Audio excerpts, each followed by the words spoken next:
Today, I'm going to explain a sensual drama film called 50 Shades of Grey. Rich with depravity and sadomasochism, this movie adds a twist to the usual love story. Spoilers ahead. Watch out and take care. 21-year-old Anastasia Anna Steele is an English literature major at Washington State University's Satellite Campus. Meek and mild-mannered, she contrasts the direct and driven Christian Grey, who is the 27-year-old billionaire entrepreneur she's set to interview. The man sits atop his towering skyscraper, ready for his 10-minute interview with Miss Kavanaugh. But Kate Kavanaugh, Anna's roommate, has fallen sick, leaving Anna to interview him in her stead. Kate teases Anna about her wholesome outfit, and in turn, she kisses Kate's forehead before taking her leave. At the lobby of Mr. Grey's office, Anna is greeted by a plethora of beautiful blonde women wearing sleek and fitted attires. Already, she's feeling out of place with her more homely-looking ensemble. It's quickly made clear that Anna's not like other girls, she's badly dressed. But on a more serious note, Anna sticks out like a sore thumb because she contrasts the professional and self-assured women there with her more fidgety and awkward demeanor. One of the women directs Anna to Christian's room. As the door opens, Anna abruptly trips, interrupting Christian's contemplation by the window. When Christian approaches her, Anna is immediately dazed by his overwhelming yet eloquent aura.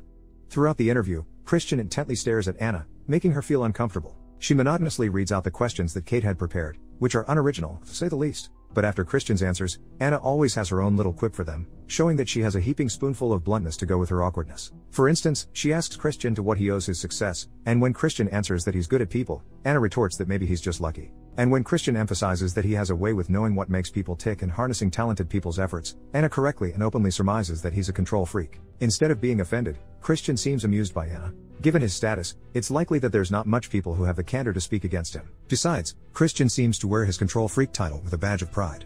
Almost forebodingly, he tells her that he exercises control in all things.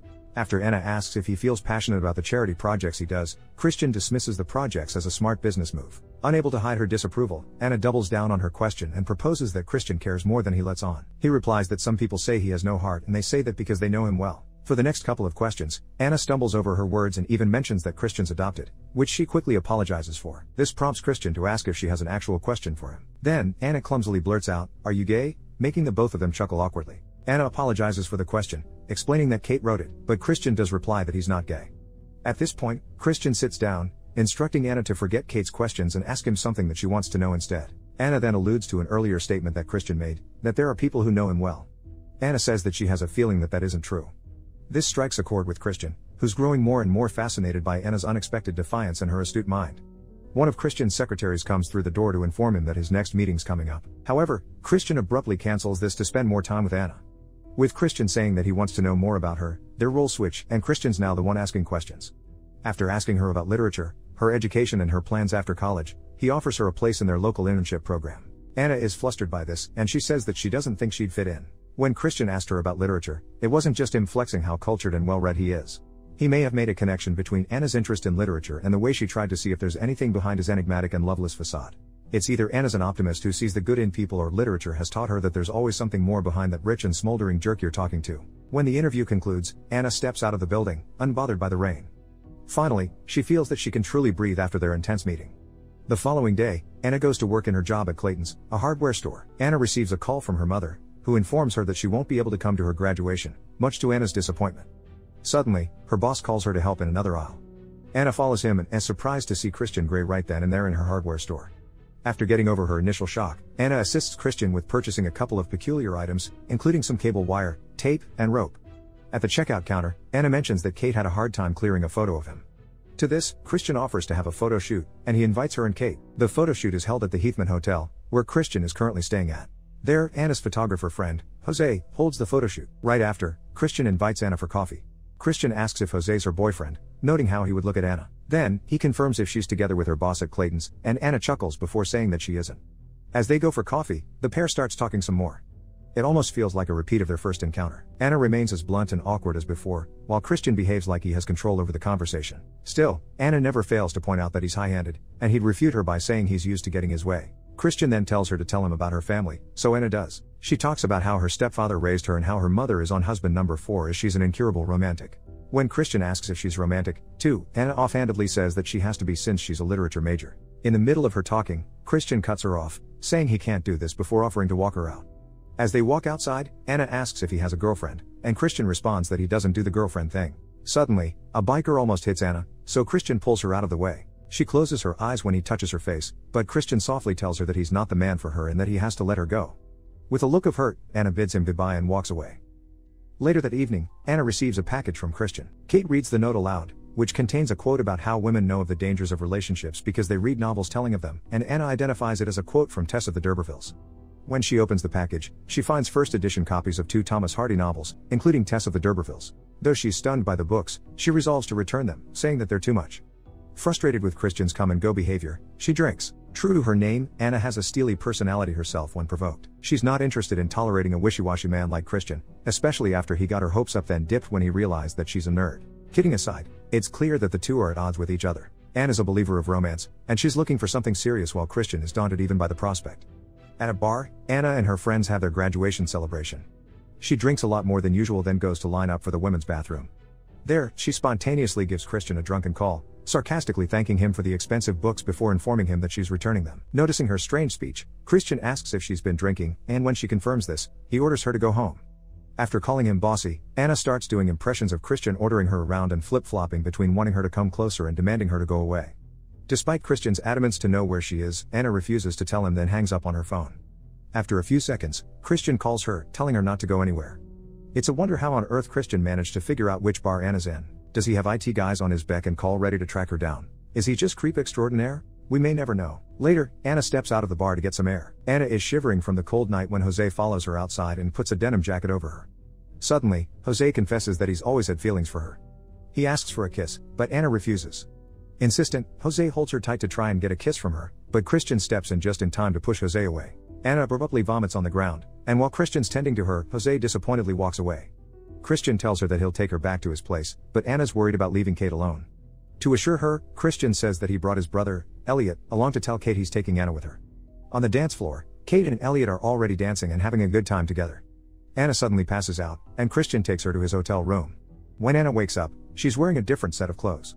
On the bedside table, there are 2 blue pills with a note "Eat me" written next to them and a glass of orange juice, which also has a note that says, "Drink me." As always, Christian has a high-handed approach with people, and it even shows in the way he wrote his memos. Anna complies with the notes, and Christian walks in from his morning jog. Anna is surprised when she finds out that Christian had undressed her and changed her clothes, and even more so when he reveals that he slept beside her. But Christian assures her that they didn't hook up since he's not into sleeping with corpses. After handing Anna a piece of bread, Christian takes his shirt off in front of her. As he gets on top of the bed with her, he comments about how if she were his, she wouldn't be able to sit down for a week. The two are locked in an intense moment, and Christian starts clarifying his intentions. He doesn't get involved in romantic relationships since his interests are very singular. Now, it's becoming more and more apparent that Christian's preference lies in something more sensual. But if he's just in it for the hookups, then it should be easy for him to just say it outright. Later, the two of them prepare to go outside with plans to meet again that evening. Christian flirts around with Anna, telling her how he wants to bite her lip. However, he says he won't be doing that without Anna's written consent. This takes Anna aback, but Christian saves the explanation for later. They enter the hotel elevator, and as soon as the doors close, Christian can no longer restrain himself, and he starts kissing Anna. But their little session is interrupted when the elevator doors open once again to let in several businessmen. Christian and Anna arrive at her apartment. There, a naked Elliot and a barely clothed Kate are hooking up on the couch. With an audience there, Elliot puts his pants back on before telling Kate, "Laters, baby." Christian finds this funny, so he decides to mimic his brother. Looking at Anna, he repeats "Laters, baby" in the same tone. Once the Greys are gone, Kate starts interrogating Anna. But Anna only reports that Christian had just kissed her once and nothing more, and she comments on how odd everything is with him. It's hard to blame Anna for being confused. After all, it's not every day that someone tells you that they need your written consent to bite your lip. Consent is fine, but written? That feels like overkill. Then again, everything about Christian feels like overkill. During her shift at Clayton's, Anna can't stop thinking about what happened earlier, and she can barely contain her excitement for her upcoming night with Christian. Finally, evening comes, and Christian's driver, Taylor, goes to pick her up. Taylor takes Anna to the very top of a building where Christian is waiting with a helicopter next to him. As Christian buckles Anna onto the helicopter seat, Anna's heart starts to race when he moves his hand near her stomach. Adding to Anna's surprise, Christian tells her that he will be the one to maneuver the helicopter. The two of them head out and they hover through the night and over New York City. The two of them eventually make their way to Christian's place. There, he makes Anna sign a non-disclosure agreement, keeping her from telling anyone about their relationship. Afterwards, he takes her to a door down the hall. He calls the room his playroom, and Anna wonders if he's talking about his Xbox. Cautious, Christian emphasizes that Anna can leave any time she wants, not wanting to make her do anything against her will. Catching wind of his odd cautiousness, Anna demands him to open the door. Finally, Christian takes his well-kept key and opens the door, revealing a striking room with red velvet walls. In the room are several kinds of toys and equipment ranging from whips, cuffs, collars, and more. Anna is stunned into silence, still processing the wave of emotions flooding her, while Christian worries that he might have upset her. It was certainly a jarring thing. Anna seems like the kind of woman with modest sensibilities, so this is a lot for her to take in. Not to mention the room is just flat out tacky, so maybe she finds it too gaudy for words. He begs Anna to say something, and finally, Anna asks if women do those things to him or if it's the other way around. After answering that he does it on willing women, he explains that he's a dominant, and he wants Anna to be his submissive. He wants her to surrender herself willingly and completely to him. Despite his explanation, Anna's still having a hard time following, and she asks what she'll get out of being a sub. To this, Christian confidently replies that she'll have him. He adds that Anna would have to stay in a room of her own wherever he is for 3 days a week, and the two of them won't be sleeping in the same bed. When Anna asks what would happen if she declines these conditions, Christian says he'll understand completely, especially since he believes himself to be incapable of forming romantic relationships.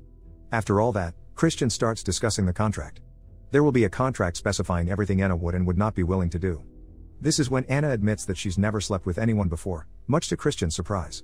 Hearing this, Christian decides to be her first, and with that, they hook up. Early in the morning, Anna wakes up without Christian in bed, just as he promised. Unaccepting of this, Anna looks for Christian, and she finds him playing the piano in the living room. Anna coaxes him by approaching him naked, and they hook up again. After that, Anna succeeds in having Christian fall asleep next to her. Finally, after many days of going back and forth, the two get a part of what they want from each other. Christian got to be Anna's first, and he got to sleep with the woman who intrigued him so. As for Anna, she plucked out a semblance of romance from Christian. Later, Anna makes breakfast for Christian while wearing nothing but her top. She dances to some music while cooking, unaware that Christian is watching her with great amusement. Later that day, Christian's mother makes an unannounced visit, interrupting yet another session between Christian and Anna. After greeting his mother, he introduces Anna to her.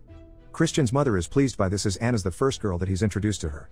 She then leaves after their brief encounter. When Christian and Anna get the chance to talk again, Anna asks how many women have stayed in Christian's apartment, and he says 15. Anna's taken aback, but she explains that she doesn't want out, she's just not keen on being whipped in Christian's red room of pain. She starts asking if they can go to movies and dinners, but they're not Christian's thing. Still, he cups her face, promising her that if she agrees to be his submissive, he'll be devoted to her. But the more Christian makes it clear that their arrangement is unconventional and unromantic, the more Anna gets put off. She quips about wanting to hold on to her free will before asking Christian if she can go home. Despite her undeniable attraction towards Christian, Anna still has her sights set on what she wants. She's not difficult to please, she just wants to have a normal relationship with the man she likes. Ironically, Christian's offering her something that runs a little deeper than romance, which is devotion. But ultimately, they're still at odds with each other. Before heading to Anna's apartment, Christian brings her to a lake, where he tries to convince her to agree to be his submissive. Christian starts telling Anna about how one of his mother's friends made him her submissive for 6 years ever since he was 15. This is a troubling bit of information. Christian was clearly underaged when he's thrusted into the world of sadomasochism. Still, he plays this off as if there's no problem with it. After their detour, Christian drops Anna by her apartment, where he hands her the contract. For the next couple of weeks, Anna has been reading through the contract and researching submission, dominance, and sadomasochism. The contract contains a tedious number of rules to keep both parties in an agreeable position so neither can be harmed. Meanwhile, Christian has been continually showering Anna with excessive and lavish gifts in order to get her to say yes. Eventually, Anna plays a joke on Christian, telling him that she doesn't want to go through with it. This offends Christian, so he decides to barge into Anna's apartment. In an attempt to convince her, he hooks up with her again. But this time, Christian adds some ice to their foreplay. Though Anna's enjoying herself, she's still unable to come to a decision. Eventually, Anna arrives at an alternative solution that does away with the contract. She'll be the one to negotiate the terms. Anna suggests this to Christian, and he welcomes it. However, instead of having an informal dinner, Anna insists on discussing the terms over a formal business meeting. For this, Anna turns up in Christian's office in a sleek and enticing maroon dress. During their negotiation, they clear off most of the more extreme practices involved, and Christian even offers to take Anna out on a date once a week. She'll get to decide where to go and what to do during their dates, pleasing Anna greatly. With that, Christian tries to convince Anna to stay so they can hook up again. However, Anna just pretends to seduce him, trying to frustrate Christian. And just as Christian is ready to pounce on her, she leaves. With Anna exploring more with Christian, she's growing more and more confident in her skin. She can take a bit of charge now with their intimate affairs, and she even has Christian blueballed. As for Christian, he's slowly learning to compromise. The time for Anna and Kate's graduation comes, and Christian Grey is the guest speaker at the ceremony. After receiving her diploma on stage, Anna shakes Christian's hands as the others do. Once again, he tries to persuade her to go through with the contract, and Anna gives him an okay. She then chuckles and steps down the stage. Later at Anna's apartment, Christian warns Anna that the next time she rolls her eyes at him, he'll spank her. Christian then motions Anna toward the door to reveal a brand new car that he bought as a graduation gift for her. Anna is absolutely flustered with the expensive gift, and without noticing it, she rolls her eyes. Because of this, Christian leads Anna back into the living room, and he slaps her backside a couple of times. But right after this, Christian has to leave for his office, so he goes, leaving Anna confused and disappointed. Anna then receives a call from her mother, asking about her new boyfriend, and Anna sadly admits that it's complicated. Aside from being unromantic, Christian is also a very busy person. Though their unlabeled relationship has its share of thrills and glamour, they're still, at their core, very different people with very different priorities and interests. The following day, Christian finally takes Anna into the red room. Christian orders her to put her hands above her head, and when he does, he starts undressing her. Then, he ties her hair in a braid before telling her to kneel in front of the doorway every time he comes in. He retrieves a pair of leather cuffs and a riding crop, and with the crop, he lightly spanks Anna several times. This dispels Anna's fear about the practice as she realizes that there won't be any real harm. Christian then sets up a contraption so that Anna's hands would be tied to the ceiling. With Anna completely vulnerable, the two engage in intense and vigorous lovemaking. After they've had their fill of each other, Christian carries a tired Anna to her room, and he kisses her before he leaves. Now that she's alone again, she starts realizing just what she had agreed to, and she suddenly feels how lonesome it is to lie in bed without Christian. The next evening, the Gray family is set to have their dinner. Elliot invites Kate, and Christian invites Anna. During the dinner, Christian continually touches Anna's thighs and crotch underneath the table, unbeknownst to all the other guests and family members. Through a conversation between Anna and Christian's mom, Christian finds out that Anna will be leaving for Georgia to visit her mother. With how Anna purposely kept this from Christian, it's almost as if she's spiting him.